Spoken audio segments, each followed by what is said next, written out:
Pilar 3. Ganhar mais. E agora, damos início ao último pilar deste livro, o ganhar mais.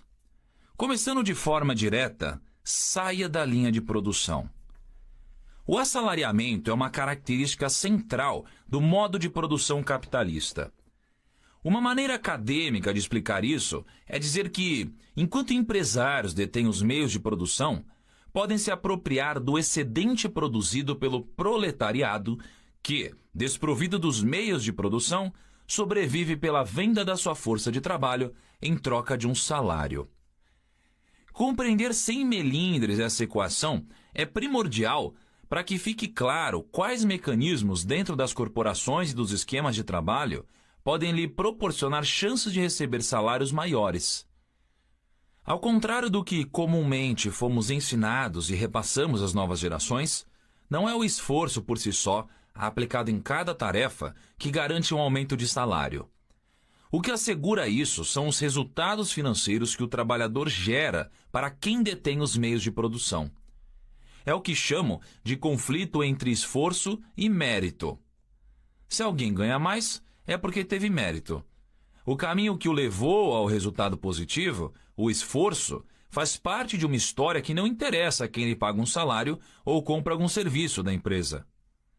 Sem refletir sobre esse simples conceito, as pessoas acabam sendo educadas desde pequenas em modelos engessados, sem liberdade de criação e inovação. Somos ensinados que devemos nos esforçar para nos enquadrar no sistema, tirar sempre as melhores notas, conseguir entrar numa faculdade e, assim que possível, começar a trabalhar e dar o sangue para alguma empresa. Casar, ter filhos, comprar a casa própria, viajar, ter momentos de lazer sempre que possível, emendar um fim de semana, trocar de carro todo ano. Se der para guardar um pouco de dinheiro no meio do caminho, tudo bem. Se não der, faz parte. Chega-se ao fim da vida com poucos ativos e muito gasto, dependendo de filhos que, muito provavelmente, seguirão o mesmo ciclo de esforço e trabalho, sem quase nenhuma grande realização. Fomos treinados para achar que esse suposto esforço empenhado na nossa trajetória será sempre premiado, mas nem sempre isso acontece. Quando falamos de negócios e de ganhar dinheiro, o esforço é apenas um veículo. O combustível que o faz sair do lugar é o resultado, a efetividade. Quem vence a corrida da riqueza é quem agrega valor, quem tem mérito, e não necessariamente quem se esforçou mais. Não adianta um aluno virar a noite estudando para a prova do dia seguinte. Se ele não tiver retido os conhecimentos necessários, por maior que tenha sido o seu esforço, não será aprovado. E de nada adianta receber um consolo depois, um cafuné dos pais, dizendo que pelo menos ele se empenhou. Quem está colhendo os louros é quem passou no exame. E não sabemos exatamente quantas horas estudou, se foi mais ou menos, do que o aluno que falhou. Também não é possível comparar o estado emocional e físico dos dois alunos no momento da prova. Quem mais se sacrificou ou quais técnicas cada um aplicou na prova. Na hora do 0 a 10, é a nota que conta a história final. Nos negócios e empresas, por mais que digam o contrário, vale a mesma lógica. O que é premiado é o resultado, não o esforço. É claro que o empenho e o engajamento são peças fundamentais para o sucesso, mas temos de deixar para trás a concepção errada de que deveríamos esperar ser premiados apenas pelo nosso esforço. Você receberá dinheiro de modo proporcional aos resultados que apresenta. Quantos indivíduos você conhece que dizem que passam horas e horas no trabalho, se dedicam, trocam a vida pessoal por um serviço muitas vezes automático que pouco agrega em valor e mesmo assim ainda não enriqueceram? Além disso, quem garante que uma pessoa que trabalha 12 horas por dia e se empenhou durante todo esse tempo sem distrações foi produtiva e obteve para a empresa o retorno financeiro compatível com tanto sacrifício? Se o esforço fosse premiado, seu conhecido já seria milionário. O operário de fábrica mais produtivo teria sempre um padrão de vida muito elevado. Mas é mais fácil ver uma máquina substituindo funções do que um funcionário mediano, mesmo que esforçado, ficar rico. Um trabalhador que corre o dia inteiro para colocar sacos pesados de lixo dentro de um caminhão, faça chuva ou faça sol, com certeza se esforça muito mais do que a maioria das pessoas. Mas ele é premiado por isso? Não. Um funcionário de empresa que sempre chega no horário, cumpre o que lhe pedem, é amistoso com os colegas e não reclama, além de ser notavelmente esforçado, será reconhecido? Se ele estiver trazendo mais dinheiro para a empresa, sim. Caso contrário, na visão do chefe, ele não fez nada além do que estava previsto em seu contrato de trabalho. Não, isso não é desmerecer trabalhos de natureza mais simples e que também são necessários. Mas, em prol da riqueza, temos de ser realistas e não suavizar o entendimento sobre produtividade, geração de valor, lucratividade e performance. O que proponho é a mudança de mindset, o entendimento real da engrenagem que nos faz ganhar mais dinheiro. E, nesse trajeto, não podemos cair na falácia de que todo esforço é premiado.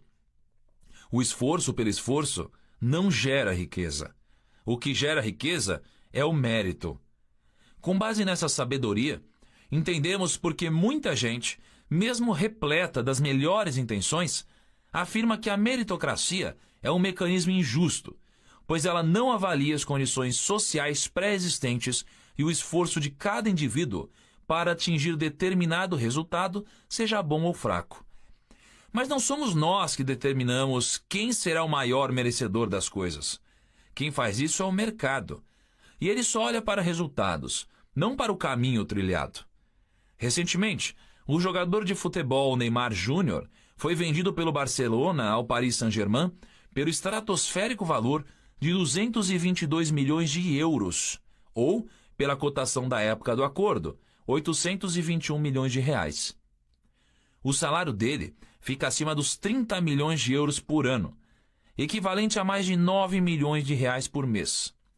2 milhões de reais por semana, 308 mil reais por dia, 12,8 mil reais por hora. Neymar ganha um salário mínimo a cada 300 segundos.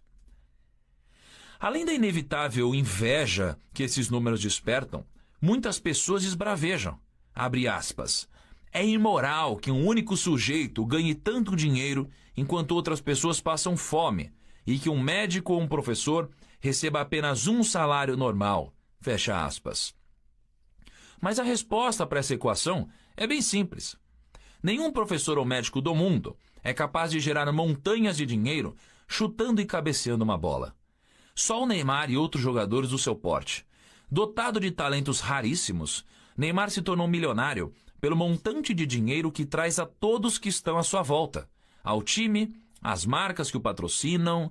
Milhares de empregos dependem do esporte que Neymar pratica. E sim, há médicos e professores que, por possuírem talentos únicos, também se tornam ricos. Esses profissionais se destacam, ganham prêmios e se tornam professores renomados. Em países desenvolvidos, um professor mediano pode receber salários comparáveis aos de executivos no Brasil. Na Alemanha, o salário anual médio de um professor é de quase 50 mil dólares. No pequeno Principado de Luxemburgo, chega a 66 mil dólares por ano. A diferença salarial entre países explica muito bem porque o mérito, ou seja, mais dinheiro, não advém do esforço, mas sim de performance. Segundo um estudo realizado em 2018 pela Fundação Getúlio Vargas, a FGV, para o jornal O Globo, um empregado brasileiro gera, em média, 16 dólares e 80 centavos por hora trabalhada, o que coloca o país na triste 50ª posição em uma lista de produtividade que inclui 68 nações. Na Alemanha, quinta colocada do ranking, os empregados são quase 4 vezes mais produtivos que os brasileiros, gerando mais de 64 dólares por hora, mesmo trabalhando, em média, menos 340 horas por ano que o trabalhador no Brasil. Quem é mais rico, os esforçados brasileiros ou os eficientes alemães? Em uma entrevista de emprego, Dificilmente você será questionado se é esforçado ou se, no emprego anterior, ficava além do expediente para agradar seu chefe. O entrevistador vai querer saber seus resultados, projetos realizados, competências adquiridas e talentos. Apesar de ainda existirem vagas que exigem cumprimento de jornada, o mundo corporativo, aos poucos, tem flexibilizado horários. Arranjos nas grandes capitais permitem o home office por alguns dias da semana. Tudo isso não tem sido oferecido de favor, mas porque as grandes corporações também identificaram que maiores lucros vêm de resultados e não do controle. Se o funcionário fica mais satisfeito e produz mais por gastar menos tempo no trânsito, melhor para ele e para a empresa. Entendendo essa engrenagem que rege os negócios, você começará a deixar a ingenuidade de lado e entender que seu foco para ganhar mais deve ser sempre o resultado. Se você agrega valor e dá mais resultado que outros, empresas vão disputá-lo e, consequentemente, poderão te pagar mais. Quem sabe disso não veste a camisa da empresa para a qual está trabalhando. Veste a sua roupa, mas coloca por cima o paletó da corporação e aproveita a estrutura de negócios de outros para atingir seus próprios objetivos financeiros. Em determinado momento, o ganho de capital do funcionário de mérito sempre permite que ele mesmo possa deter os meios de produção. E aí o ciclo se completa, seja via empreendedorismo, com seu próprio negócio, seja por meio de investimento em ações. Sua vida, sua marca. Somos influenciados por marcas a todo momento. Do refrigerante que escolhemos no mercado, ao tênis de corrida, da escolha da pasta dental ao pão de forma. As marcas, em curtíssimo tempo, denotam atributos e convencem consumidores de que são melhores que seus concorrentes. No ativo de cada marca, em inglês Branding Equity, estão depositados itens como o conhecimento de seu nome, a lealdade de seus consumidores, a qualidade percebida e as associações positivas que clientes fazem àquele produto ou serviço. A estratégia de construção de marca sempre gerou sólidos resultados para as empresas de bens de consumo. Valendo-se disso, teóricos do mundo corporativo começaram a detectar que quem construiu uma boa marca pessoal em torno de suas atitudes e resultados tinha acesso às melhores oportunidades de trabalho e ganhos maiores. O que essas pessoas fazem, mesmo inconscientemente, é a chamada criação do personal branding, uma espécie de marca pessoal que as distancia do padrão médio encontrado em seu ambiente de trabalho e as faz serem mais requisitadas. Como consequência, quem trabalha bem seu personal branding sempre consegue ganhar mais. Para entender como anda sua marca pessoal, alguns exercícios simples podem trazer respostas. Como proposto por Tom Peters em um dos primeiros artigos do mundo sobre o tema, publicado pela revista Fast Company em 1997, um bom começo é pensar como se fosse o gerente de uma das suas marcas favoritas. Pergunte a si mesmo, refletindo sobre seus talentos e habilidades, as mesmas perguntas que gerentes de marcas como Nike, Coca-Cola ou Natura fazem. O que meu produto tem que o torna diferente? Depois de refletir, escreva sua resposta em até 15 palavras. Leia o resultado, pense mais e, outra vez, olhe para ele e faça os ajustes finais. Se o que tiver escrito ali não saltar aos seus olhos, não demonstrar nenhum diferencial competitivo ou, no pior cenário, não te fisgar logo de cara, existe coisa a ser melhorada se você quer ganhar mais dinheiro. Peters prossegue e ensina que primeiro devemos identificar o que nos diferencia de colegas. O que você fez ultimamente, nesta semana, que o torna melhor do que os outros? O que seus chefes e colegas de trabalho falam de você reflete a sua maior força? Outra estratégia simples é pedir que familiares e colegas de trabalho o descrevam com apenas uma palavra. Peça sinceridade e não leve para o lado pessoal. Você pode se achar uma pessoa dinâmica e alegre, mas ficar surpreso ao ser descrito como disperso. Imaginar-se organizado e efetivo, mas alguém elencá-lo apenas como resiliente. Ao se dar conta de como sua imagem, sua marca pessoal é projetada, seus problemas de conhecimento técnico, gestão e até mesmo de personalidade ficam mais claros. Eu, por exemplo, durante muito tempo, fui visto pelas pessoas ao meu redor como um grande conhecedor do mercado financeiro. Um empreendedor corajoso, positivo, bom em vendas, mas arrogante. Essa crítica, no entanto, não me impediu de crescer financeiramente, pois foi com ela que tive clareza do meu ponto fraco, ao qual deveria estar atento em reuniões importantes. Focado em melhorar meu branding pessoal ao longo do tempo, passei a ser avaliado de maneira muito mais positiva por quem tinha contato comigo. Os benefícios foram inúmeros, incluindo oportunidades de negócios, ter minha opinião sendo considerada relevante em debates e, surpreendentemente, saber que sou lembrado e reconhecido até quando não estou presente. O valor que você emite e propaga para quem está à sua volta será sempre determinante na possibilidade de que você ganhe mais dinheiro. Se você não agrega valor percebido para a sua empresa, para os negócios ou para quem está ao seu lado, menores serão suas chances de ter aliados dispostos a lhe dar mais oportunidades ou comprar mais de seus serviços. Dar-se conta disso é fundamental para a construção de seu mérito. Existem pessoas que são muito boas em gerenciar o patrimônio alheio. Chegam no horário para trabalhar, não faltam, realizam tarefas de maneira adequada e cumprem o que lhes é pedido. Mas, quando se trata de sua própria marca, pouco tem a agregar. Esse tipo de pessoa não busca um contínuo aprimoramento dos seus conhecimentos, gasta todo o seu dinheiro com diversão ou itens supérfluos, não lê livros ou assiste a documentários, não está ativa fisicamente, não cuida da alimentação e saúde, faz muitos favores para os outros e dedica pouco tempo a si mesma. Muitas vezes é desleixada com a forma com que se veste ou se apresenta em alguns locais. Faz postagens inadequadas em redes sociais e anda com companhias que não têm conteúdo. Por mais que tentemos dizer que o meio corporativo é asséptico e a vida íntima não faz parte dele, o tipo de conversa que conseguimos engajar em nossa marca pessoal propagada estarão sempre sendo avaliados.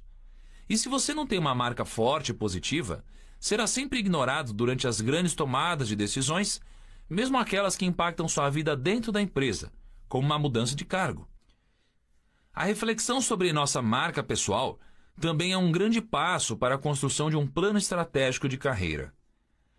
Todos precisam saber em qual patamar se encontram e aonde querem chegar.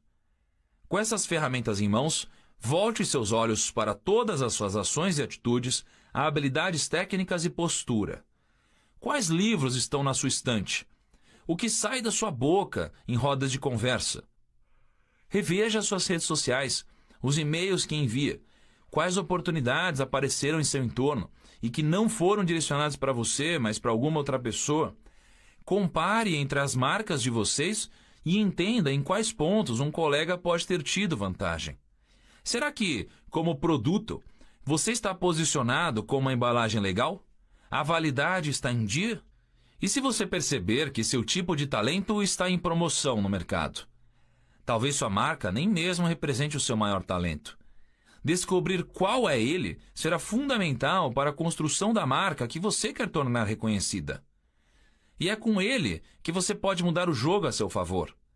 Faça uma lista com várias coisas que você sabe fazer bem, como saber falar em público, criar empatia, escrever, fazer previsões financeiras, calcular ou desenhar.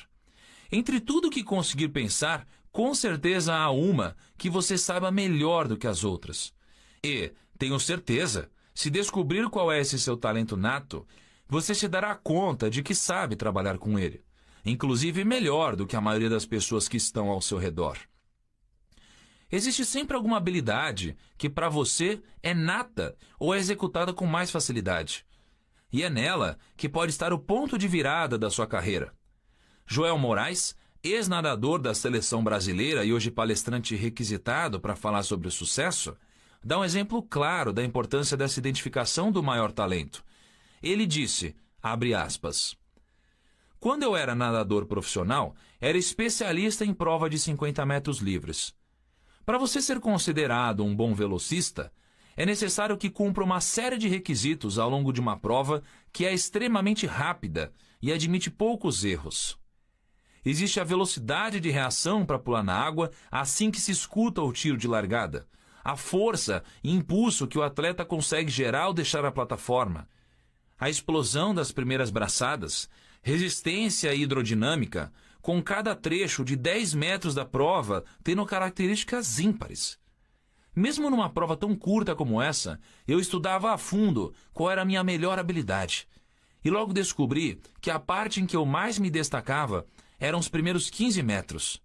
Então foquei todo o meu empenho em melhorar essa primeira etapa da prova, pois sabia que, quanto mais eu conseguisse transformar esse meu diferencial em um ponto invencível, maiores seriam as minhas chances de vitória. Quanto mais rápido eu conseguisse ser, logo no começo, menores seriam minhas chances de perder, pois na metade final da prova eu não era melhor do que os outros. Fecha aspas. Nesse trabalho de descoberta de talentos e construção de marca pessoal, alguns cuidados devem ser tomados. Alguns erros comuns podem ter efeito contrário sobre seu branding e, assim como uma peça de marketing mal colocada ou mal interpretada causa danos a uma empresa, você pode ser prejudicado se não souber utilizar essa ferramenta com cuidado. O primeiro erro é o de, no afã de ser reconhecido, se tornar um especialista em problemas. Essa é a típica pessoa que azeda o ambiente, sempre reclamando de erros dos outros e vendo obstáculos no sistema de gestão da empresa. Ao mesmo tempo que pontua as falhas alheias, ela acredita piamente que seus talentos nunca são reconhecidos, já que, se estivesse na posição de seus chefes, as situações problema não existiriam. De maneira iludida, o caçador de problemas sempre se acha muito superior e inteligente por encontrá-los, mas nunca coloca a mão na massa para resolvê-los. Quem quer ser promovido ou ascender não deve apontar os erros em processos e estratégias, mas sim entregar as possíveis soluções. Coloque-se na posição de líder. Você valoriza mais quem lhe diz o que está errado ou quem chega com respostas? Outro profissional que faz uma leitura errada de branding é o que classificamos como pidão. Ele passa o tempo todo falando de si, impondo suas habilidades para fazer parte de projetos, solicita indicação para vagas para as quais não possui qualificação alguma, ou pede para amigos que seja incluído em todos os esquemas. Esse profissional vocaliza que é uma boa alternativa para qualquer espécie de negócio, mas não entende que resultados andam de mãos dadas com o mérito. As pessoas mais requisitadas não pedem, elas antecipam necessidades. Elas não reagem a uma oferta, elas são proativas. Por fim, não acredite que a construção de uma marca pessoal forte venha atrelada à solidão. Não é com isolamento no trabalho ou na gestão de seu negócio que você constrói uma imagem forte. Quem atua como cavaleiro solitário dentro de uma organização corre mais risco de ser conhecido como alguém estranho do que eficiente. Sempre há pessoas ao redor que podem ensinar ou fornecer mentoria. Se você é próximo de uma pessoa experiente e de sucesso, com certeza tem muito o que aprender com ela. No sentido inverso, você também pode ensinar e propagar sua própria marca ao treinar outros companheiros, ampliando suas chances de reconhecimento por isso. Ao construir seu personal branding, lembre-se: não gerencie apenas o patrimônio dos outros. Não seja pidão. Descubra o seu maior talento. Não fique isolado. Certa vez, conversava com um amigo que frequenta muitos fóruns na internet, e ele me contou um desses causos do mundo dos negócios. Alguém havia lhe perguntado: se tirarem tudo de Warren Buffett, em quanto tempo será que ele conseguiria fazer $1 milhão novamente? Meu amigo não titubeou e disse: isso depende. Se ele perdesse todo o patrimônio, mas mantivesse seu prestígio, bastaria fazer uma ligação para Bill Gates ou qualquer outro bilionário e dizer que estava abrindo um novo fundo de investimentos. Rapidamente, captaria alguns milhões de dólares para gerir e, em questão de dias, ganharia mais do que todos nós já conquistamos durante a vida inteira. Assim como a fama de Buffett o acompanha por onde passa, todo indivíduo é marcado pela imagem que projeta no mercado. Branding pessoal gera dinheiro real. A teoria dos espaços vazios. Assim como o ar preenche naturalmente todos os espaços de um cômodo, um profissional antenado pode detectar oportunidades e zonas livres dentro das corporações. Seja por falta de profissionais em número ou falha de colegas, sempre há tarefas não sendo cumpridas integralmente ou da melhor maneira, territórios inexplorados e brechas para expor positivamente sua marca pessoal. A teoria dos espaços vazios no mundo corporativo divide profissionais em 3 grupos. Aquele que faz o que é permitido, aquele que gosta do produto, aquele que executa os opcionais. O profissional que faz apenas o que é permitido vive na zona de conforto. Ele faz tudo certo. Chega no horário, não falta, não causa desconforto para seus colegas, cumpre tarefas e faz o trabalho da maneira mais adequada possível. Ele pouco erra, mas também não propõe nada novo, não agrega valor a nada que faz. Pode até ser assíduo nas tarefas que executa, mas quando se depara com a oportunidade de fazer algo que vai além da sua descrição de cargo, reclama. Ah, não vou propor que eu faça isso. Meu chefe é quem tem que cuidar dessa tarefa. Afinal, ele é muito bem pago para isso. Enquanto isso, colegas ainda concordam. Não deixa barato não, seu chefe está te explorando. Todas as vezes que ouvi esse tipo de diálogo, na mesma hora entendia que essas pessoas dificilmente poderiam estar em meus planos de longo prazo. Na minha mente, o que elas diziam era: eu não quero mais do que eu já tenho. Toda pessoa que vira as costas para o poder está fadada a permanecer longe dele. Quem não ocupa os espaços vazios não é visto como empreendedor ou alguém ativo que está apto a desenvolver novos projetos. E empresas, por mais estáticos que os negócios possam parecer, estão a todo tempo se recriando, desenvolvendo ideias dentro delas mesmas, se reestruturando. Quem faz só o que lhe é pedido não é visto pelo cliente interno, e muito menos pelo externo, diminuindo substancialmente suas chances de ser lembrado por algo relevante. Mas há também quem goste do oposto. O funcionário ou empreendedor que prefira permanecer 100% do tempo na zona proibida. Se é instruído a fazer uma tarefa de determinada maneira, ele pensa que seria melhor implementá-la de outra. Muitas vezes, perde seu tempo executando de maneira certa as coisas erradas, ou deixando de lado o que deveria ser prioridade. Ele pode ser cheio de ideias e vívido, mas expõe isso de maneira desordenada e sem foco dentro do ambiente profissional. Como fica óbvio, apesar de uma aparente boa vontade de fazer coisas diferentes e inovar, um funcionário que não sabe cumprir ordens básicas dificilmente será considerado no momento de uma promoção.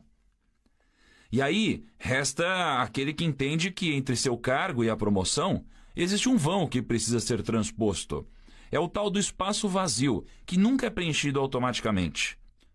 Para que o limite do seu cargo encoste na função acima, é preciso injetar ânimo no dia a dia, mostrar entusiasmo, lealdade e perseverança. Além de ser um bom cumpridor de tarefas, quem tem atitudes que vão além do esperado e coloca a mão na massa nas tarefas que parecem apenas opcionais, mostra que é alguém diferenciado. Porém, nem todos à sua volta vão compreender você nesse exercício. Podem te chamar de puxa-saco, queridinho do chefe, mas quem está focado em ganhar mais não negocia com o fracasso alheio.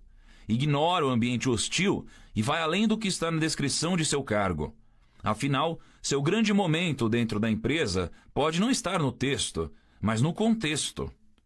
O vencedor não quer ser mocinho nem vilão. Ele só quer triunfar, e com ética, pois ultrapassá-la nunca gerará resultados perenes no longo prazo. Chefes esperam contar com sensibilidade com quem saiba fazer o que não está a olho nu. O profissional que faz além do requisitado, ativando os opcionais, desenvolve sua capacidade sensitiva e observa quais atitudes podem destacá-lo da massa. Para isso, desenvolve a autoliderança e a automotivação. Quem precisa de elogios o tempo todo para se sentir estimulado, ou desmonta diante de qualquer crítica, provavelmente não será quem dará o próximo passo no mundo corporativo. Empresas muitas vezes querem funcionários com olhar de dono, que se engajem e consigam ir além. Para conseguir isso, é importante que cada um analise suas funções no trabalho de maneira holística, pois toda organização está cheia de espaços vazios prontos para serem ocupados. Se você for capaz de preenchê-los de forma ativa, não apenas com ideias e falácias, mas gerando resultados visíveis, pode ter certeza de que em breve estará ganhando mais. Mas aqui vale um alerta. Apesar de grande parte das corporações gostar de dizer que admira empregados com olhar de dono, nem todas estão preparadas para premiar quem trabalha assim, e muito menos estão abertas à proatividade. Olhar para o histórico de crescimento profissional de outros colegas e como líderes atuam podem ser bons indicativos para compreender se você está inserido em um ambiente meritocrático. Caso não sejam muito óbvios os resultados de quem foi promovido ou laureado, talvez o melhor caminho seja migrar de ambiente. Construção de autoridade. Há mais de 100 anos, o sociólogo Max Weber já detalhava em uma de suas obras clássicas, Ciência e Política, que a autoridade é uma forma de poder que não implica força. Abre aspas. Ao contrário, ela envolve uma ideia de suspensão do julgamento por parte dos que se submetem a ela. As diretrizes ou ordens são seguidas porque se acredita que devam ser seguidas. A obediência é voluntária. Fecha aspas.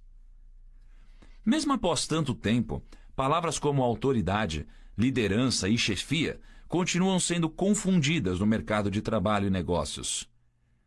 Por causa da falta de reflexão sobre o que representa, a autoridade é muito pouco explorada por quem ainda está galgando degraus na carreira.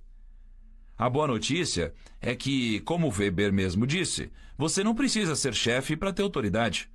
Saber construí-la por meio de suas habilidades técnicas, maiores talentos e branding pessoal é possível. Exercer a autoridade, mesmo quando ainda fora da chefia, faz com que suas chances de ganhar mais se multipliquem. Quanto mais autoridade você exercer sobre determinado assunto, menos ingerência você sofrerá. Isso significa que, ao demonstrar pleno conhecimento de suas tarefas e ao saber como executá-las com esmero, menos interferência de chefes você terá ao longo do tempo.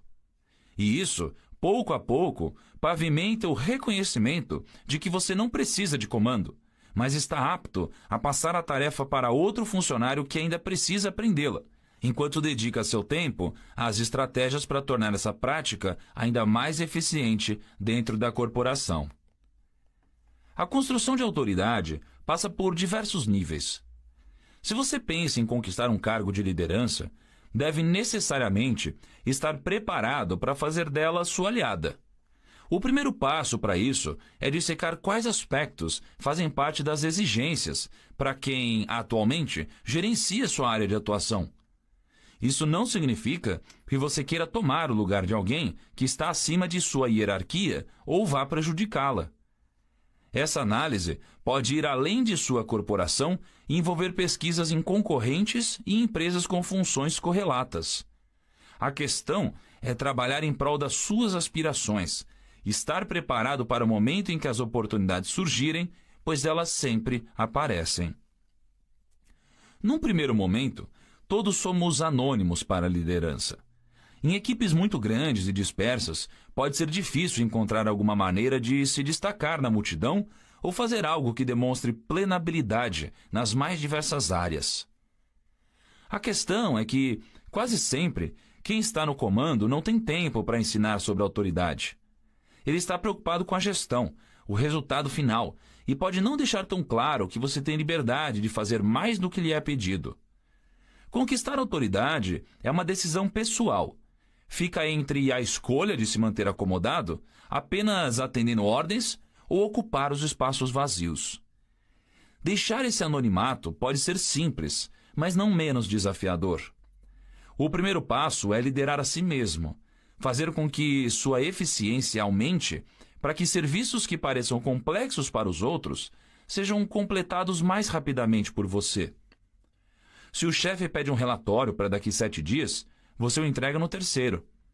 Se um dia uma reunião é marcada às 7 horas da manhã, você dorme na hora correta na noite anterior e chega com um sorriso no rosto às 6h45. No almoço com colegas da empresa, você se alimenta bem de maneira adequada e evita alimentos pesados, pois sabe que tem uma tarefa importante para ser cumprida no período da tarde e não pode ficar com sono ou bocejando na sua mesa. Você se mantém sempre alerta e preparado, conseguindo, assim, propor ideias mais relevantes em discussões da equipe. Ao conseguir manter esse padrão de autoliderança constante, em algum momento você será reconhecido como um profissional bem-sucedido no que faz. Pessoas se aproximarão pelo seu exemplo e, mesmo que sem uma atribuição de cargo, passarão a pedir ajuda e poderão até mesmo receber ordens suas, sem que isso seja percebido, pois você deterá autoridade sobre aquele grupo. Aos poucos, de autoliderado solitário, você percebe que engajou 4, 5 colegas de trabalho ao seu redor. E essa fama, se construída com cautela e sem egocentrismo, se espalhará lentamente. Também deixe de lado a sensação de que, se for muito bom e isso ficar muito aparente, alguns poderão se afastar por se sentirem ameaçados. Isso até pode acontecer, mas quem quer crescer, assim como você, sabe que é preciso ter bons aliados ao lado para construir esse caminho. As pessoas não apenas o notarão, mas vão querer estar perto de você. Algumas perguntas que podem te ajudar a entender onde está a sua autoridade. Em que assunto da sua atividade profissional você se sente mais confortável em ouvir que é especialista? Em que área na sua profissão você se sente apto a desempenhar tarefas com total autonomia? Se você pudesse assumir um departamento específico no seu trabalho, que departamento seria? Se você fosse convidado a publicar um livro por uma grande editora ou fosse feito um documentário sobre a sua história, qual seria o conteúdo? Vale aqui também pensar algo que você não domina ainda, mas que deseja dominar. A autoridade pavimenta a construção da liderança. Se você quer ser chefe, precisa ter autodomínio, vencer instintos da preguiça e procrastinação, pois passará a servir de exemplo. Em reuniões e projetos, será solicitada sua presença e sua opinião será muito bem-vinda. Na chegada de novos funcionários, indicarão que você ensine o trabalho a eles, pois é quem melhor sabe executá-lo. E, como previsto, o momento de alcançar um novo cargo surgirá. As empresas estão em constantes mudanças e, por mais estático que alguém pareça estar em algum cargo, chefes são transferidos, mudam de emprego. Expansão de negócios acontece. Empresas reinventam sua estrutura. Mesmo que o processo seja competitivo e candidatos de fora apareçam para disputar uma vaga de gerência aberta, você será automaticamente lembrado por seus superiores se agregar valor aos resultados da companhia. Com um novo cargo em mãos, a autoridade se torna mais óbvia e um novo flanco pode ser aberto. Possuindo a validação corporativa para comandar, você receberá mais dinheiro, mas também passará a ser mais cobrado por performance e resultados financeiros. Mantendo a assertividade, será visto como uma autoridade e celebridade, aquela que é vista falando em nome da corporação e fora dela. Nesse momento, sua autoridade chega ao mercado e pode começar a ser desejada por outros grupos empresariais. Se o seu sucesso for estrondoso, disruptivo, é possível que você não seja esquecido, mesmo que parta para outro trabalho. Isso é a concretização da construção da autoridade mito, aquela que trouxe resultados muito acima da média e se torna referência de excelência. Alinhadas a tudo isso, ficam suas expectativas de ganhos. Seja em salário, participação nos lucros ou partindo para um empreendimento só seu. Deter autoridade sempre será sinônimo de ganhar mais. Em uma escala, poderíamos alinhar da seguinte forma: anônimo, especialista no assunto, autoridade, celebridade, e mito. Plano de ação para a construção da autoridade. Pense nas perguntas que irei fazer agora. Elas lhe ajudarão a refletir e encontrar alguns caminhos para que você seja mais reconhecido no que faz. Você quer ser autoridade em qual habilidade? Onde você quer que isso aconteça? Quem participa desse objetivo? Quando vai acontecer? Qual é a evidência de que você conseguiu? O que você ganha com isso? Quais são os benefícios que obterá? O que você perde com isso? Esse objetivo ou resultado afeta negativamente outras pessoas do meio do qual você faz parte? Se a resposta for sim, o que você precisa alterar no seu objetivo para que afete apenas positivamente outras pessoas ou seu meio? Por que isso é importante para você? Quais os valores que você vai satisfazer com essa meta? De quais ferramentas você precisa para atingir esse objetivo? Que recursos financeiros, conhecimentos, métodos, habilidades e competências? Quanto tempo? Quais as formas para conseguir isso? Qual é o seu plano de ação? Você conhece alguém que já fez isso? Como essa pessoa conseguiu? Qual será o primeiro passo? Esse objetivo depende apenas de você ou de outros para se concretizar? Se precisar de outros, o que você pode fazer para que ele seja apenas seu? Qual o seu grau de comprometimento em realizar isso? O que você pode fazer para aumentar seu foco nessa conquista? Como pedir aumento? Todo mundo quer receber mais pelo trabalho que exerce, mas poucos entendem a lógica empresarial que está implícita nesse movimento. Como explicado, muitos não compreendem que não é pelo esforço que um aumento pode chegar, mas sim pelo mérito de cada um em gerar mais dinheiro para quem se trabalha. Nenhum chefe lhe garantirá uma promoção apenas porque você é esforçado nas suas funções, mas porque garantiu um retorno maior do que seu custo, e não interessa a ele perder você como um recurso provedor de lucros. Entender a mentalidade do dono é fundamental para que seu anseio de receber um aumento não seja frustrado com facilidade. Independente dos seus argumentos, sejam eles pessoais ou profissionais, ao apagar das luzes, empresas sempre querem ganhar mais dinheiro. Mas nenhum chefe vai externalizar esse argumento ao negar uma promoção. E é por isso que você deve estar consciente dele antes de fazer um pedido desse tipo. Deixando de lado, mais uma vez, a ingenuidade acerca do que move os negócios, é hora de entender como você pode gerar mais lucros para a companhia, mesmo recebendo mais. O que deve ser feito para que topem sua proposta? Você consegue cortar alguns custos, fazer com que a marca da empresa se posicione melhor, aumente a escalabilidade de algum serviço ou a torne mais reconhecida por algo? Se nada disso estiver claro, sua proposta de aumento será muito frágil. Quando alguém pede um aumento, o primeiro pensamento que passa na cabeça de um chefe não são suas qualidades, mas sim quanto custaria para demiti-lo.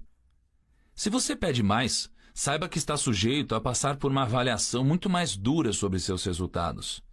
Você será destrinchado, comparado, pressionado. Se a empresa detectar que fica mais barato colocar alguém novo em seu lugar em vez de lhe pagar mais, esse é o momento em que cogitarão o seu desligamento da empresa. É por isso que a argumentação sobre o mérito é preponderante. É nesse momento que você coloca em jogo a conquista de autoridade, o tempo dedicado ao aprendizado e ao aprimoramento de funções, os processos que foram melhorados pela sua atuação e as novas práticas que foram criadas e validadas. Toda a sua competência intelectual, experiência e familiaridade com o negócio vão pesar. Um profissional de fora levaria quanto tempo para ser treinado? Será que ele teria a mesma motivação? E em quanto tempo adotaria o DNA da empresa?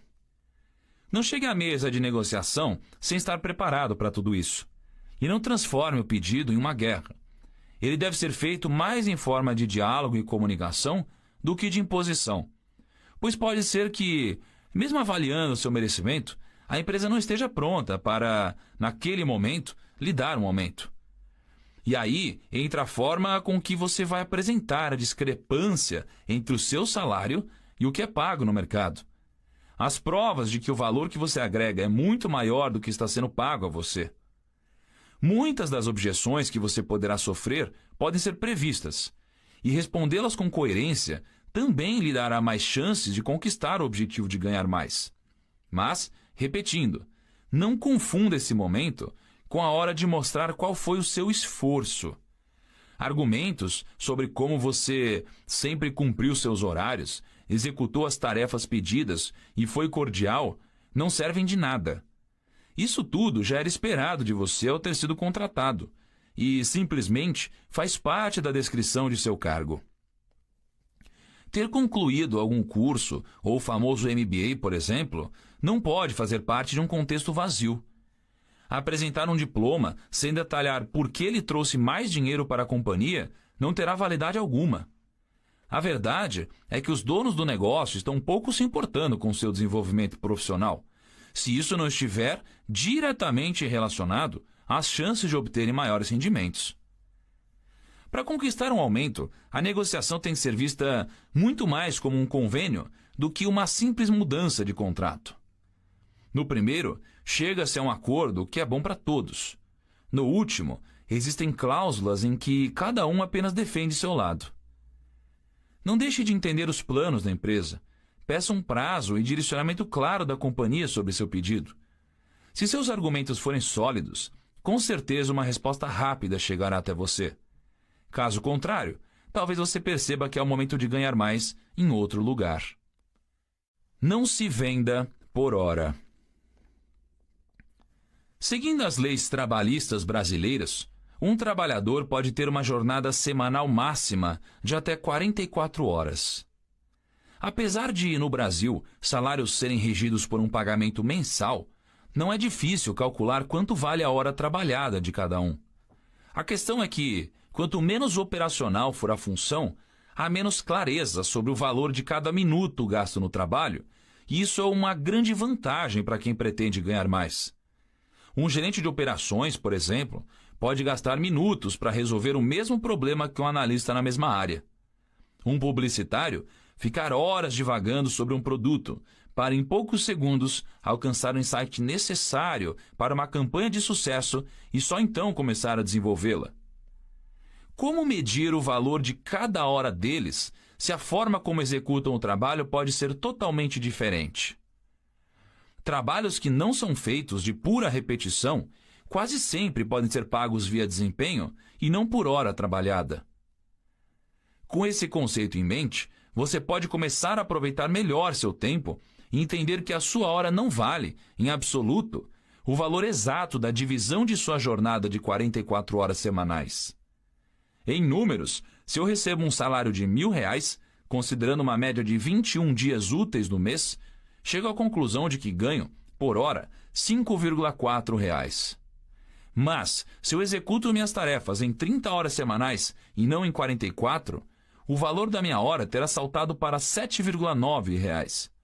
Só que seu chefe não precisa saber disso. O que você vai pedir para ele é que a sua remuneração seja realizada pelo seu desempenho, não pelo tempo que você permanece na empresa. Com isso, você ganha flexibilidade, liberdade geográfica e um maior aproveitamento dos seus talentos. Com mais tempo livre e maleabilidade em seus horários, você pode dedicar parte do seu foco para aprender coisas novas, reduzir o estresse da sua jornada e logística de deslocamento, aprender a priorizar tarefas mais importantes e, em suma, se tornar ainda mais produtivo no momento em que estiver concentrado em alguma atividade. Além disso, o profissional que se vê cobrado por resultados e não por bater cartão na hora certa, consegue liberdade para se dedicar a outros projetos e criar novas possibilidades de receita, o que alavanca, mais uma vez, seu potencial de ganhos. Diferentemente de quando se pede aumento, requisitar uma remuneração por desempenho exige uma avaliação mais cuidadosa da empresa. É preciso entender se os esquemas de trabalho da corporação permitem esse tipo de arranjo, se outros já conquistaram o benefício e quais serão os limites de ambos os lados. Imagine se, no lugar de perceber que trabalha com mais flexibilidade, o funcionário se deparar com um chefe que liga depois das 7 horas da noite pedindo algo e não respeita finais de semana e feriados. Nesse momento de discussão, tenha muito claros os motivos pelos quais a empresa pode aceitar a proposta e não as razões que, muitas vezes, acredita serem as principais para você. Evite discursos de cunho pessoal, como alegar que pretende passar mais tempo com a família. Em vez de enxergar produtividade, seu chefe pode ver nisso um sinal claro de que você só pede flexibilidade porque possui outras prioridades. Ao conquistar esse benefício, use-o com racionalidade. Haja com sabedoria e esperteza, sempre posicionado para apresentar um desempenho coerente com a confiança recebida. Não deixe que, com menos tempo de corpo presente em um local, a sua marca pessoal deixe de ser vista e reconhecida. Aprenda a escutar primeiro, antes de se movimentar. Se um chefe propõe uma tarefa, deixe que ele diga quando gostaria de recebê-la feita e não seja você quem propõe logo de cara o prazo. Você pode achar que 3 dias são suficientes e seu chefe dizer que lhe dá 7. No terceiro dia, o surpreenda com o resultado. Não só em prazos, mas também em muitos outros tipos de discussões do mundo corporativo. Toda vez que você se movimenta primeiro, perde a chance de saber uma série de coisas que se passam no campo das ideias alheio. Com seu salário sendo pago por desempenho, fica a sua missão de manter resultados sempre em ordem. Se começar a prometer coisas que não pode cumprir, sua reputação entra em jogo e você, muito provavelmente, em breve voltará a receber por hora. Emprego dos sonhos. Sabemos que, à exceção de alguns muito ricos, a grande maioria das pessoas precisa encontrar uma ocupação que garanta, pelo menos, o sustento básico ao longo de várias décadas. Depois de anos vividos na escola e sendo preparados para o mundo adulto, chega a hora da escolha da profissão e, ainda muito jovens, traçamos nosso destino para o resto da vida. A decisão nunca é fácil e, às vezes, não é tão sábia. Seja por influência externa, imaturidade ou mesmo auto-engano, é muito comum que, em pouco tempo, o profissional esteja muito insatisfeito com o que faz. Isso não é exceção no mercado de trabalho. Segundo diversas pesquisas, mais da metade dos brasileiros está insatisfeita com a carreira. Em um jornal, vemos as manchetes: desilusão com a profissão e crise estão levando profissionais de volta às faculdades.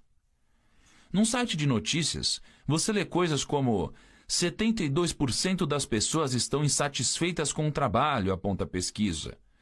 Profissionais reclamam de falta de reconhecimento e excesso de tarefas. A empresa deve avaliar perfil do colaborador para resolver a situação. É preocupante uma taxa tão alta de desconforto com a atividade que ocupa a maior parte da nossa vida. É o trabalho, de maneira fria, que determina o que podemos comprar e onde morar, o que comer e até a nossa estrutura familiar. Ter um bom relacionamento com ele deveria estar entre as prioridades de todas as pessoas. E engana-se quem diz que dinheiro não importa e que o trabalho é secundário. Descuidar-se dele é deixar de lado um dos itens que mais afetam sua vida. Essa frustração explica um pouco sobre a mudança na relação pessoa-trabalho proposta pelos chamados millennials, a nova geração que está em busca mais de realização do que de sucesso, que avalia mais uma empresa pelo seu modelo de negócios do que pelo status dos produtos que manufatura. No fim, a verdade é que, ao olharmos o que eles fazem, todos têm se tornado um pouco mais millennials também. A diferença é que, com experiência e pé no chão, podemos tentar alinhar sonhos e anseios ao trabalho que executamos bem, gerando ainda mais retorno financeiro com isso. Temos a completa noção de que a recompensa salarial é parte essencial do trabalho que escolhemos. Com essa consciência maior sobre a relação vida-trabalho, é possível desenhar com mais exatidão o que podemos chamar de emprego dos sonhos. O primeiro passo é delinear o que é exatamente esse emprego dos sonhos. Muitas vezes, ao partir para esse tipo de reflexão, de cara nos damos conta de que nem sabemos qual tipo de atividade realmente nos faria felizes.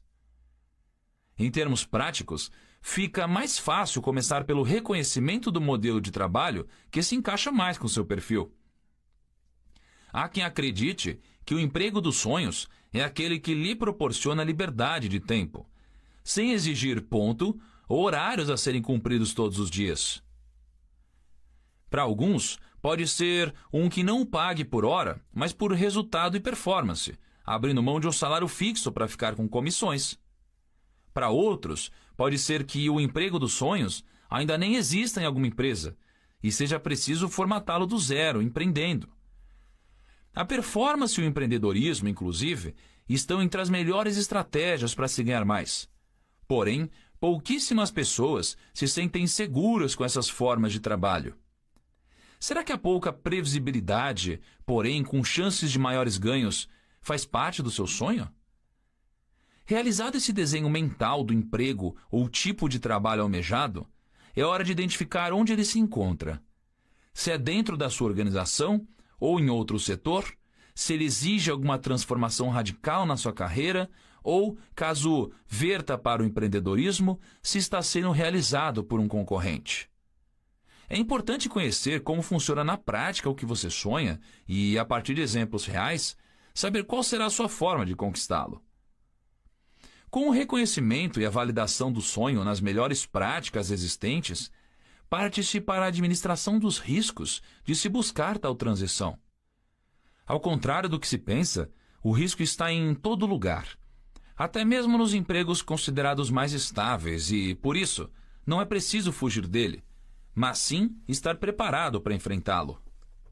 E, como em todo planejamento, entenda que ele não é um fim, mas deve ser adaptado às constantes variáveis apresentadas pela vida e pelo mercado. Aprenda a vender sua ideia de sonho para os outros, convencê-los de que você está apto para vivenciá-lo, agindo com proatividade e se ajustando aos desafios propostos. Faça dessa busca uma reconstrução de si mesmo, aplicando no seu dia a dia um processo de melhoria que determine os seguintes pontos. O que quero fazer menos? O que quero deixar de fazer? O que quero fazer mais? O que eu gostaria de criar? Às vezes estamos insatisfeitos com o que fazemos, mas ao mesmo tempo não temos uma ideia muito clara do que realmente nos traria maior satisfação profissional. Pensar com algumas perguntas é um exercício que pode facilitar essa tarefa. Não se esqueça de escrever suas anotações, pois uma reflexão pausada e profunda pode lhe mostrar alguns caminhos. 1. Qual seria o emprego dos sonhos para você? Pense e escreva com detalhes. 2. Qual é o formato de trabalho que você mais almeja? Por tempo? Por produtividade? Seja bem específico em sua resposta. 3. Onde ele acontece? No escritório, na sua casa ou de maneira remota? Seja específico. Seu salário não importa. Salários, por mais altos que sejam, não podem ser considerados referenciais de riqueza. Quem é rico sabe que precisa construir o futuro diversificando o capital de diversas formas, pois entende que rendimentos exponenciais maiores sempre estão atrelados a negócios e dividendos. No exemplo extremo de como isso funciona, basta olhar para o último relatório de imposto de renda pago pelos 400 mais ricos dos Estados Unidos, divulgado periodicamente pela Receita Federal norte-americana. Os dados apresentados mostram que menos de 5% dos ganhos desses milionários advém de pagamentos de salários, enquanto 60,4% dos recebimentos ficam com ganhos de capital, que incluem os mais diversos ativos, como ações, debêntures, imóveis e bens de natureza variada. Estamos falando da nação mais rica do planeta e de suas maiores fortunas, mas a amostra é interessante no raciocínio da riqueza. Das pessoas com muito dinheiro que você conhece, quantas vivem apenas de um emprego comum?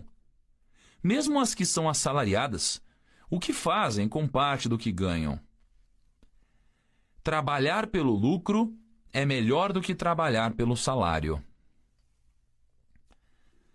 Pessoas ricas nunca possuem apenas uma fonte de renda. Elas entendem que o fluxo de receita não pode vir apenas de um canal e estão atentas a todas as oportunidades de fazer o dinheiro trabalhar por elas, seja por meio de investimentos ou da criação de negócios. Sabendo disso, devemos estudar ao longo da vida maneiras de criar nossos próprios multicanais de receita. Como explicado ao longo deste livro, investimentos são um belo caminho para isso, mas empreender deve estar no radar de todos que almejam ganhos realmente maiores. E mesmo para os que dizem não possuir uma veia empreendedora, ou que é quase impossível ampliar suas entradas de capital, ponderar sobre o tema com perspicácia e entusiasmo é preponderante para quebrar paradigmas e entender que todo mundo pode, sim, começar um novo negócio, mesmo quando não possui capital para investir. Há algum tempo atrás, falamos sobre habilidades e talentos de cada um. E no empreendedorismo, vale a mesma lógica. Você, de fato, possui alguma habilidade e competência que a maioria das outras pessoas não tem, mas gostaria de possuir. E, por conta disso, elas estão dispostas a pagar para que você as ensine a ter essa competência, ou até mesmo que faça por elas algo que sozinhas não conseguiriam. Estes são alguns exemplos de competências individuais: ser organizado, saber administrar bem o tempo, ser bom em finanças pessoais, saber falar em público, ter facilidade com outros idiomas. A lista é infinita e pode estar muito ligada inicialmente a um hobby. Saber cozinhar bem, fazer um artesanato diferente, escrever poemas nas horas vagas, fazer exercícios de maneira correta e manter um corpo saudável, e assim por diante. Você sempre fará algo melhor do que uma parcela de pessoas, e olhar para a sua habilidade como um mecanismo para a riqueza pode ajudar você a construir uma ponte que o conecta ao empreendedorismo. Num primeiro momento, você pode simplesmente ensinar aos outros o que sabe fazer. Por exemplo, oferecer consultoria financeira a amigos ou dar aulas de algum idioma, cozinhar para fora nos finais de semana, oferecer mentoria em planejamento pessoal. Se você já tem capital para investir, pode ser o momento de abrir aquele café que tanto sonha, ou uma academia, uma pousada, um comércio de roupas. Nunca pense no meio como o fim. Grandes empresas começaram, muitas vezes, de projetos de garagem. Certa vez, ao debater nas redes sociais sobre habilidades que poderiam ser aplicadas no empreendedorismo, recebi o seguinte comentário em tom de brincadeira: "Eu não tenho habilidade nenhuma, só tenho habilidade para dormir." Na hora todos riram, mas se pararmos para pensar, até dormir não deixa de ser uma baita aptidão. Quantas pessoas no mundo não gostariam de dormir bem e não conseguem? Será que dessa sua aptidão poderia vir alguma ideia de negócio? E se você ainda não encontrou mesmo um caminho claro para o empreendedorismo, saiba que existe um batalhão de outras pessoas com boas ideias, mas pouca capacidade para implementá-las ou vendê-las. Unir-se a elas pode ser sua maneira de empreender, seja numa sociedade ou até nas chamadas franquias, modelo de negócio que vem formatado e possui benchmarking naquele determinado setor, diminuindo os riscos da operação. Nesse modelo de negócios, você estará pagando um pedágio ao dono original da ideia, mas essa associação pode ser um facilitador para muitas pessoas que não se sentem confortáveis em empreender sozinhas em um primeiro momento. O que você faz quando não está trabalhando deveria ser seu trabalho. Pense em como você aproveita o tempo livre e se há espaço para monetizar algo dentro dele. Seu estilo de vida pode conter alguma motivação que sirva de porta de entrada para ofícios que têm muito valor. O autor norte-americano Napoleon Hill, um dos pioneiros nos estudos sobre a construção de riqueza, acreditava que encontrar esse propósito é uma das leis do sucesso. Mas será que é possível criar um propósito a partir do nada, se ainda somos muito jovens ou não temos certeza do que realmente gostaríamos de ter na nossa vida? Em 2017, viajei para diversos países com a intenção de entrevistar as pessoas mais bem-sucedidas do mundo. Algumas já bilionárias, para o meu projeto Código da Riqueza. Questionei-as justamente sobre esse tema e se, mesmo há muitos anos de conseguirem ter sucesso, já se imaginavam obtendo bons resultados no futuro. Todos disseram que jamais haviam imaginado estar na posição em que se encontravam e muito menos tinham um propósito claro. Mas será então que Napoleon Hill estava errado? Voltei a pensar sobre como construir minha carreira. Eu estava na faculdade, não sabia exatamente o que queria fazer, mas logo me tornei um apaixonado por investimentos. Meu primeiro contato com essa área foram os incríveis filmes a que eu assistia na época de escola, como o aclamado A Procura da Felicidade, protagonizado por Will Smith, ou o pungente Wall Street, estrelado por Charlie Sheen. O que parecia um mundo muito distante se aproximou de mim quando, em uma palestra promovida pelo meu curso, um rapaz de terno apresentou aos estudantes o funcionamento da Bolsa de Valores e as possibilidades que existiam para quem quisesse se tornar investidor. Quase ninguém prestou atenção ao que era ensinado, mas eu fiquei vidrado quando foi feita uma projeção de juros compostos. Como poderia um investimento de R$10.000 hoje se transformar em R$10 milhões no futuro se você investisse bem seu capital? Esses números ativaram uma paixão e vontade de aprender, que mexeu com minha ambição, meu cérebro, meus sonhos e com tudo que era possível. Tenho certeza de que foi ali que começou minha história como empreendedor, mesmo que naquela época eu ainda não fizesse ideia de aonde aquele gosto pelos números poderia me levar. E minha primeira empreitada real nessa área não foi das mais promissoras.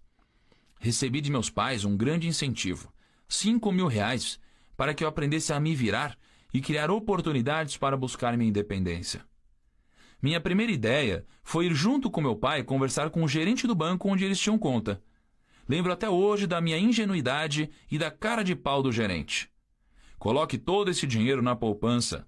Ele vai render bem e, no futuro, você poderá viver de rendimentos. E foi o que eu fiz.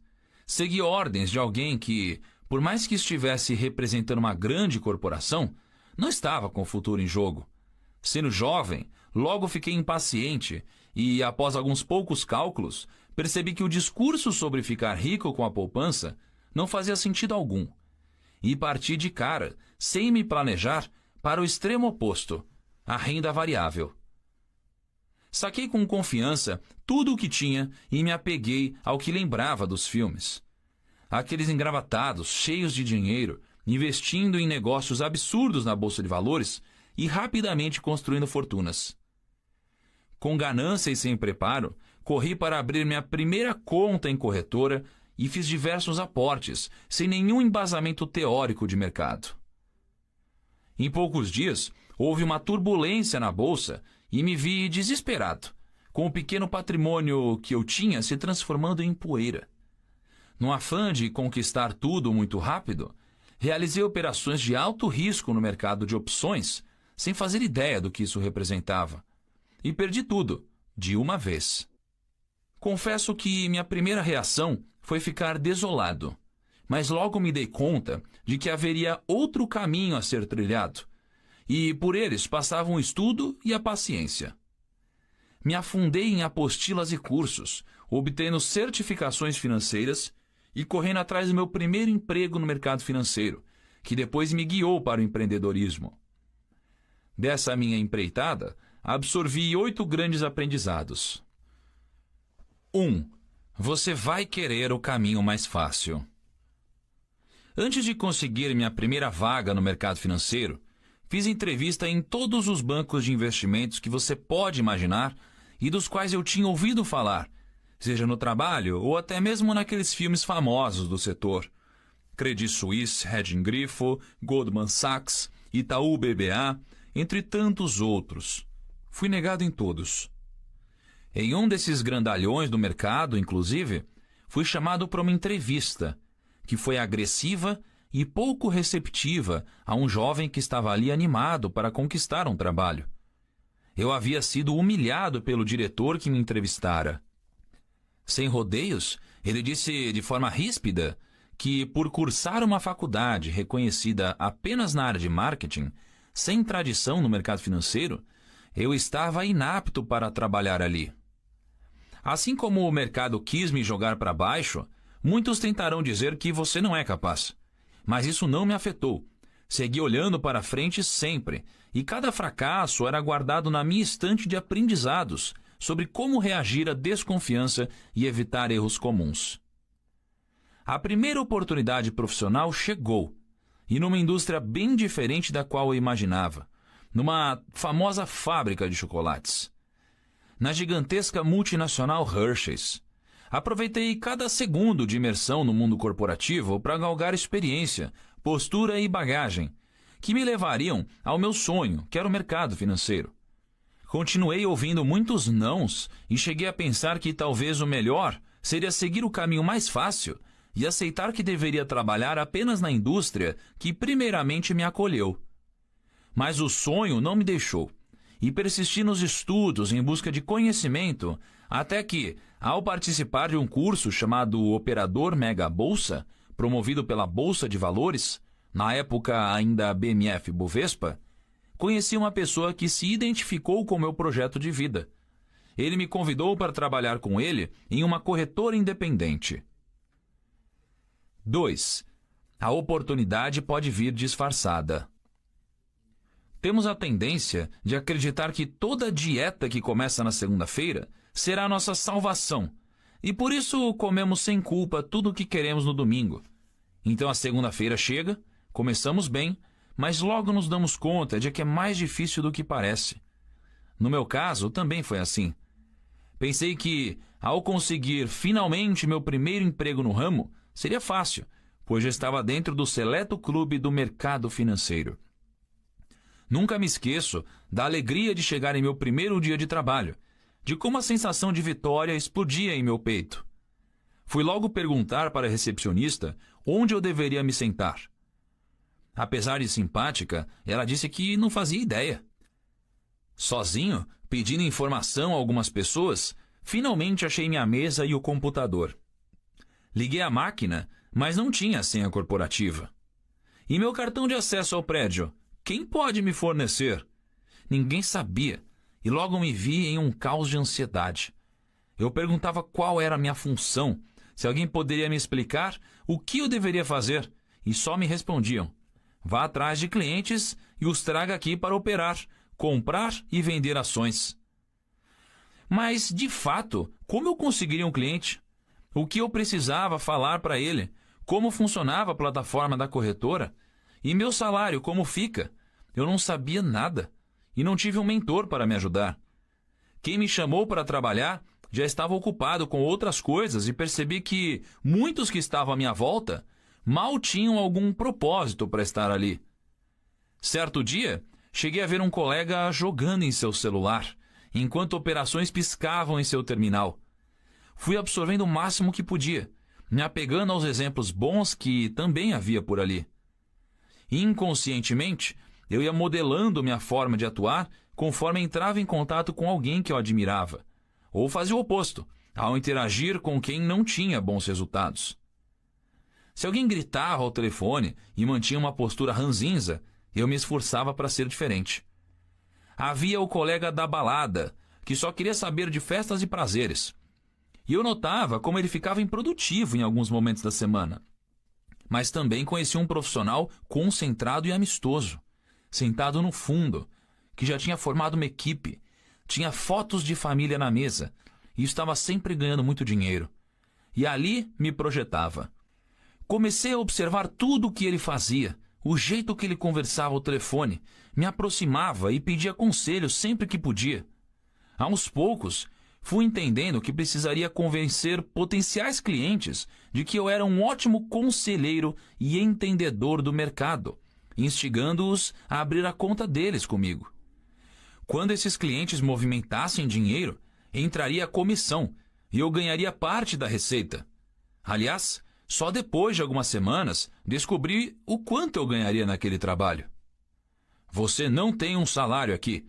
Só vai ganhar o que conseguir de comissão trazendo clientes novos, alguém me avisou. Logo percebi que estava pagando para trabalhar, gastando com transporte e alimentação para correr atrás dessa figura até então desconhecida para mim, o cliente. Sem mentor, sem salário, sem amigos e sem saber o que fazer direito, passei um ano desesperador atrás de clientes. Eu abordava ex-chefes, amigos de faculdade, quase implorava para que eles abrissem uma conta comigo. Eu pagava almoço com dinheiro que eu não tinha, andava quilômetros a pé para não me preocupar com o custo do transporte, mas tentava de todas as maneiras trazer alguém para a corretora. Lembro que durante meu primeiro ano de trabalho, captei cerca de R$100 mil. Era muito difícil e solitário, um aprendizado doido, cujo propósito final começava a tomar forma. E logo algo deu muito certo. A empresa solicitou que eu obtivesse uma certificação específica para trabalhar como corretor. E, assim como em outros cursos, me dediquei e fui aprovado.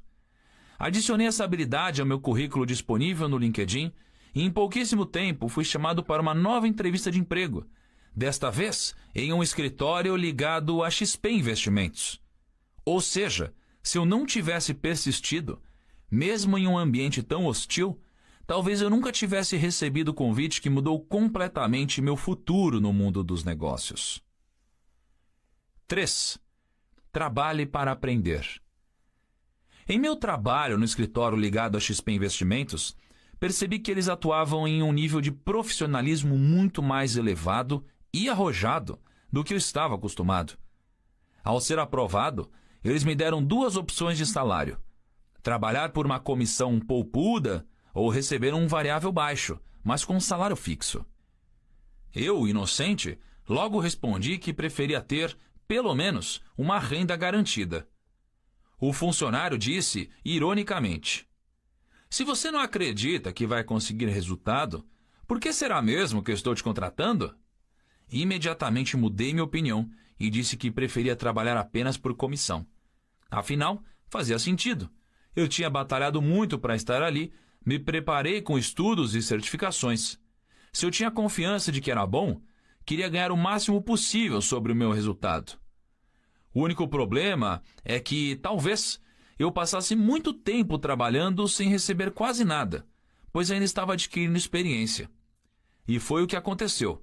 Mas o jogo logo foi virando. Brigar para ganhar R$1.000 ou R$2.000 a mais ali no começo seria muito pouco em comparação ao valor que eu poderia alcançar no futuro. Ali, aprendi boa parte do que sei hoje em relação a como encantar, prospectar e abrir a conta de um cliente. Se eu trabalhasse apenas por dinheiro, acabaria vendendo minha hora para alguém que ganharia mais dinheiro com o meu trabalho. E só isso. Eu não sou um vendedor de horas. 4. Escala. Em pouco tempo, aprendi muito e desenvolvi minha forma de trabalhar, começando a me destacar como o melhor assessor do escritório. Eu captava muitos clientes, das mais variadas formas. Os meus primeiros grandes clientes, por exemplo, vieram da faculdade. Não eram os alunos, mas sim os pais deles. Nessa fase, eu já estava conseguindo me sustentar com as comissões e começava a vislumbrar uma projeção de carreira, o que no início é muito mais importante do que o salário em si. Meus amigos de faculdade, que haviam optado por estágios comuns, estavam há um certo tempo ganhando mais do que eu e zombavam. Olha o mendigo de cliente vindo aí. A essa altura, o jogo começava a virar silenciosamente. Eu sabia que meu resultado com comissões começava a ultrapassar o que eles ganhavam de salário fixo. Meu próximo salto foi abraçar um serviço que apareceu no escritório e, aparentemente, ninguém estava com vontade de fazer. O mercado de investimento no Brasil era ainda mais desconhecido do que hoje, e a única coisa que as pessoas faziam era investir na poupança. Por conta disso, a XP Investimentos começou a fortalecer suas plataformas de educação financeira com a meta de ensinar ao maior número de pessoas como outros tipos de aplicações poderiam oferecer melhores rendimentos. Nesse movimento, os escritórios de investimentos ligados à XP foram instigados a organizar turmas para dar palestras, fornecer conteúdo educativo e, por consequência, oferecer assessoria de investimentos. A ideia chegou ao escritório onde eu trabalhava e foi passando de mão em mão. Ninguém se sentia preparado para falar em público, ou não comprava a ideia, ou estava ocupado demais para pensar nisso. Chegou até mim, e fui o primeiro a aceitar. Afinal, a gente nunca pode descartar uma oportunidade sem ao menos ver quais resultados ela traz na prática. Ter sido proativo e aceitado a proposta fez com que eu desse um passo muito importante, que foi o de conhecer o poder da escala nos negócios. Se antes eu precisava ligar para amigos e conhecidos, mandar diversas mensagens, marcar cafés e reuniões para, talvez, conseguir 2 ou 3 respostas positivas, dessa vez eu ofereci algo que juntava 10 pessoas de uma vez na sala. Com um detalhe: pessoas que já estavam mais abertas ao negócio. Logo, percebi que meu tempo gasto era o mesmo, mas eu falava para muitas pessoas ao mesmo tempo. Ganhava escala. E foi então que comecei a aumentar muito o tamanho da minha base de assessorados e, consequentemente, ganhar mais. Um desses clientes, inclusive, criou um bom relacionamento comigo e acabamos nos tornando amigos. Certo dia, ele me contou que tinha um outro amigo, chamado Henrique, que também tinha o sonho de trabalhar no mercado financeiro. Marcamos um almoço para sermos apresentados. E percebi que Henrique não tinha o perfil correto ou esperado para o setor. Naquela época, Henrique trabalhava em uma montadora como operário de fábrica, montando caminhões. Não tinha formação educacional apropriada, nem bons relacionamentos que pudessem trazer contas poupudas, muito menos experiência. Mas ele queria muito, muito mesmo. Então perguntei: quanto você precisa ganhar de salário para trocar de emprego? Eu gasto R$ 500 com alimentação e transporte, Henrique respondeu. E se eu te disser que você pode ganhar esses R$ 500 para trabalhar comigo, o que você diria? Aceito na hora. E assim contratei meu primeiro funcionário. Abri mão de parte do que eu ganhava para ter Henrique do meu lado. E, enquanto ele se preparava para ter as certificações corretas, começou a trabalhar e a atrair ainda mais clientes para a nossa base. Com escala, os resultados se amontoavam. 5. Tenha processos. As coisas iam bem no trabalho, mas, por decisão da chefia, o escritório fez a opção de deixar de repassar clientes para a XP Investimentos e trabalhar com um concorrente internacional do mercado, que estava chegando no país. Isso, em questão de semanas, criou uma cisão dentro da empresa, com pessoas que preferiam trabalhar no novo modelo e outras que acreditavam que ficar com a XP Investimentos era a melhor solução. O resultado foi que alguns dissidentes, inclusive eu, decidiram sair da empresa e montar um novo negócio. Éramos 5 sócios no novo negócio. Eu era o que possuía a maior carteira de clientes. Na prática, cada um fazia seu trabalho de maneira individual, com seu estilo e seus processos. Ao fim do mês, rachávamos apenas o custo de contador. Nós nos dávamos muito bem, e nunca me esqueci da primeira vez que comemoramos um excelente ciclo de receitas e realizamos o sonho de fazer uma comemoração com uma limusine. Estávamos indo bem, tínhamos um ótimo relacionamento e os resultados apareciam. Chegamos à conclusão de que não fazia sentido cada um desempenhar a mesma função sozinho, às vezes perdendo tempo com as mesmas coisas ou deixando de criar escala em outras. Juntos, pensamos qual seria o melhor processo de trabalho para a empresa e redesenhamos a forma de trabalhar com 3 grandes funções. Cold call. Era quem fazia ligações frias, ou seja, contato com listas de clientes que ainda não haviam sido testados ou talvez não tivessem nenhuma noção dos produtos que queríamos vender. Essa pessoa tinha a missão de abrir a primeira porta e marcar reuniões introdutórias. Hot call. Essa pessoa ia pessoalmente até as reuniões e tinha o trabalho de convencer pessoas a abrir contas e tornarem-se nossos clientes. Atendimento. Fazia o pós-venda, administrando as contas abertas com o escritório. Com a nova estrutura, os resultados foram absurdamente maiores. Em 2015, ganhamos o prêmio Escritório Revelação da XP Investimentos. Éramos apenas 5 garotos, mas nosso processo fez com que tivéssemos captado mais dinheiro do que escritórios com mais de 30 pessoas. 6. Leia livros. Assim como muitas pessoas, não fui educado para ser um bom leitor desde cedo e, confesso, lia muito menos do que deveria. Com a maturidade, entendemos a importância do aprendizado contínuo e da necessidade de manter-se atualizado, ventilar novas ideias e saber como outras pessoas conquistaram seus objetivos.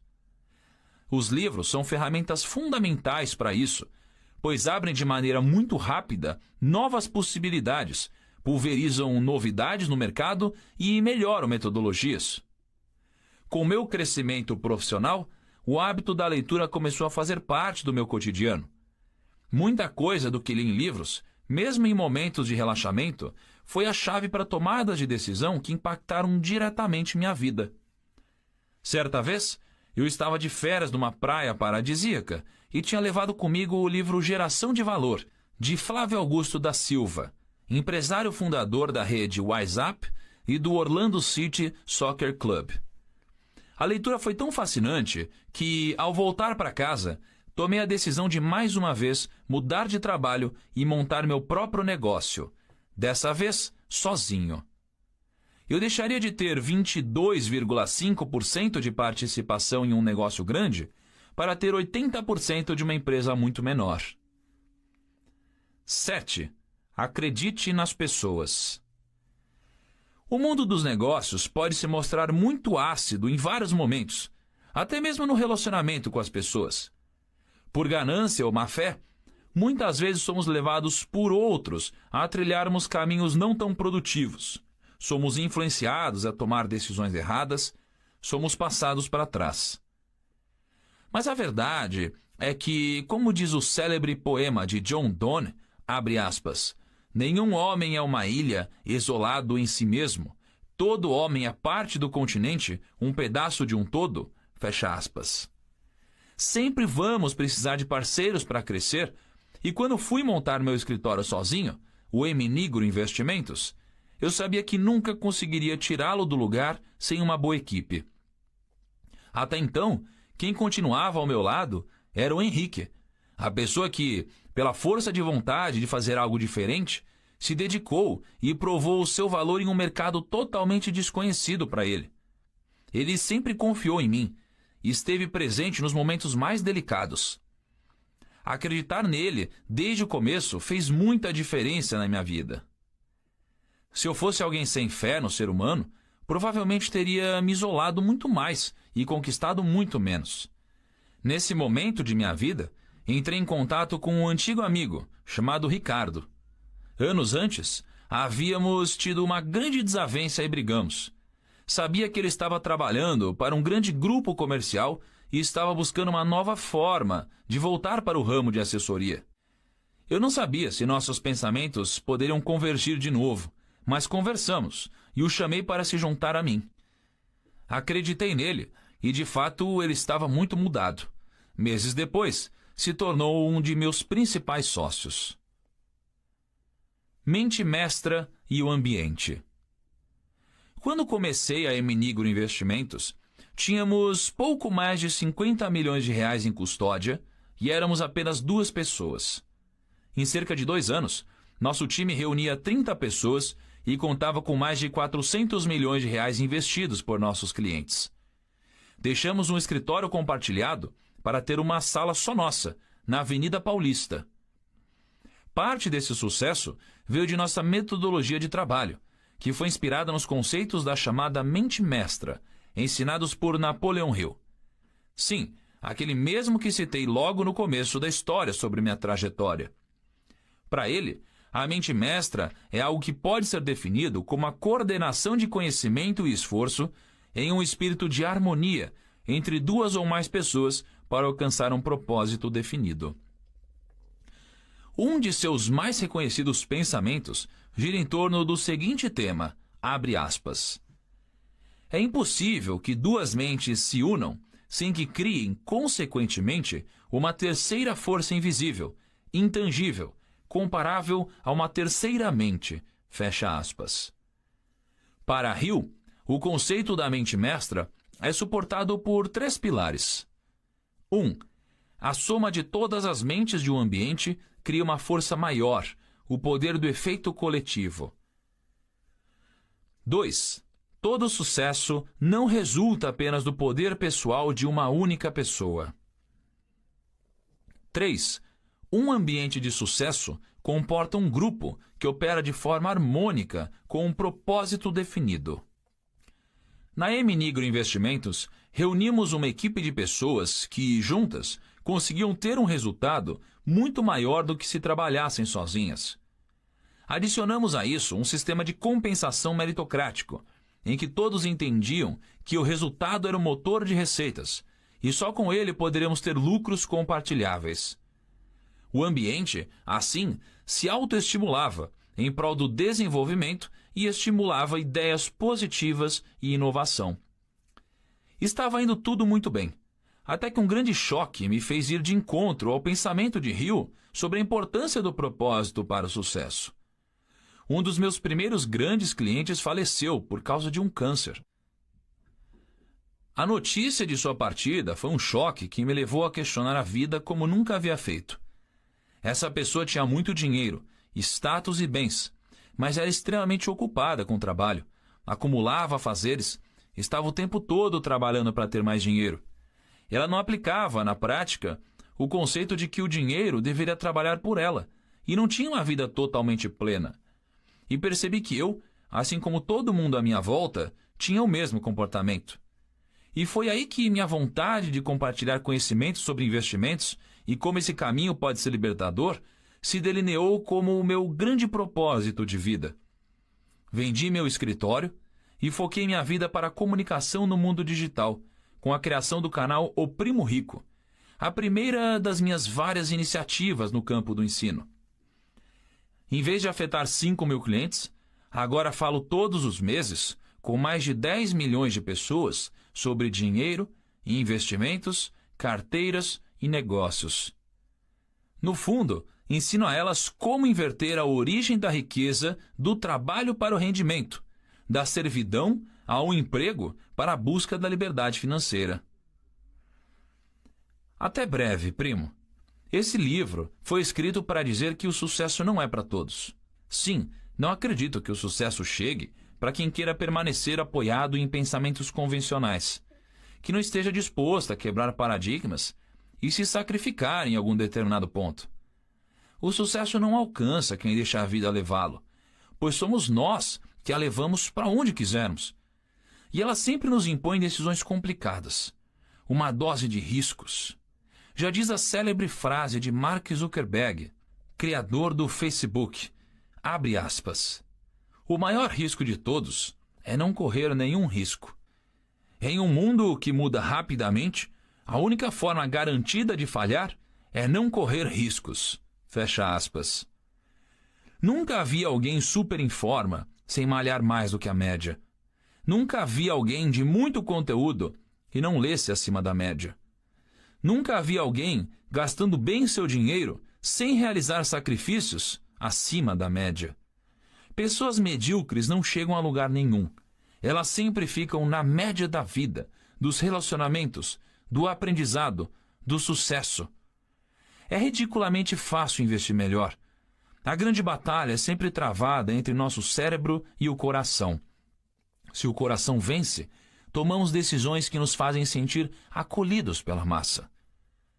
com a intenção de apenas ser aceito e agradar os outros, passamos a seguir ideias que muitas vezes são totalmente diferentes dos nossos objetivos iniciais. Se caminhamos seguindo apenas o senso comum, vamos ganhar como a média, ter sucesso como a média. Ensinaremos nossos filhos, mais uma vez, que apenas comprar uma casa lhes dará segurança, que colocar dinheiro na poupança é melhor do que arriscar em renda variável. Sair da mediocridade, no entanto, não exige de você apenas uma mudança de mentalidade. É preciso ter prática, experiência, reconhecer erros e não voltar a repeti-los numa próxima oportunidade. Investir bem envolve treino, resistência, antifragilidade. É como se tornar um lutador profissional de UFC. Afinal, você sobe no ringue para uma luta com o maior campeão da temporada apenas por ter lido livros sobre luta? Também acredito que gastar melhor sempre é possível. Tomamos decisões instintivas e, na maioria das vezes, de forma emocional, enganamos a nós mesmos sobre a importância do gasto e sua urgência naquele momento.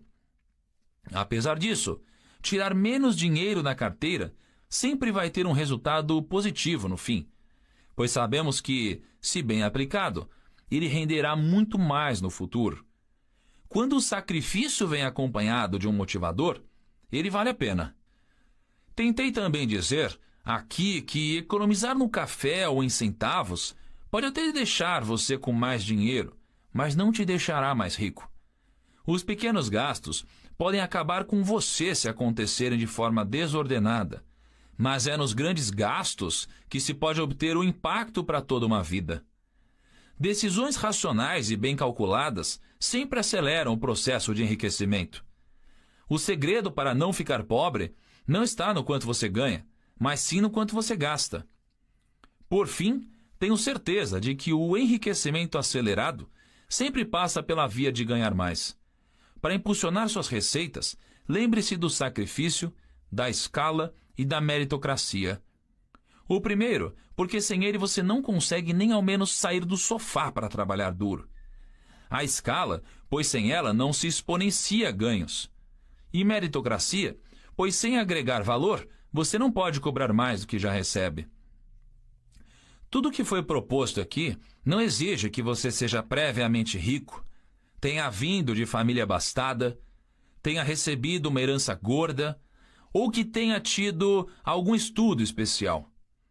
Quem não teve oportunidades, ou desperdiçou as que teve, antes de chegar a essa leitura, pode ter certeza. Ainda há tempo para reescrever sua história. Sempre há tempo para alcançar os resultados que você almeja. Basta que você dê o primeiro passo, e que ele seja na direção certa. O grande objetivo desse livro é justamente esse: te dar a direção correta e todas as ferramentas importantes para que você conquiste seus objetivos. É a partir de agora que você passa a ter obrigação de fazer a coisa certa e, se possível, ainda compartilhar o que aprendeu com quem está à sua volta. O meu propósito, por mais numérico e racional que possa parecer, sempre foi transmitir mensagens que apoiem as pessoas na busca por sua felicidade. E isso não se resume apenas a atingir a sua liberdade financeira. Contudo, a liberdade financeira é um grande facilitador para atingir a felicidade, inegavelmente. Dito isso, agora deixo o bastão do meu propósito com você. Cabe não apenas a mim, mas a nós, passar o conhecimento deste livro adiante. Durante muito tempo, o brasileiro foi privado da ideia de que não há complexidade em ser rico, apenas trabalho a ser feito. Mas nós precisamos dar um basta nisso. Se é verdade que o conhecimento nos liberta, já está na hora de libertarmos o Brasil da ignorância financeira. O primeiro passo foi dado com este livro. Cabe a você dar os próximos.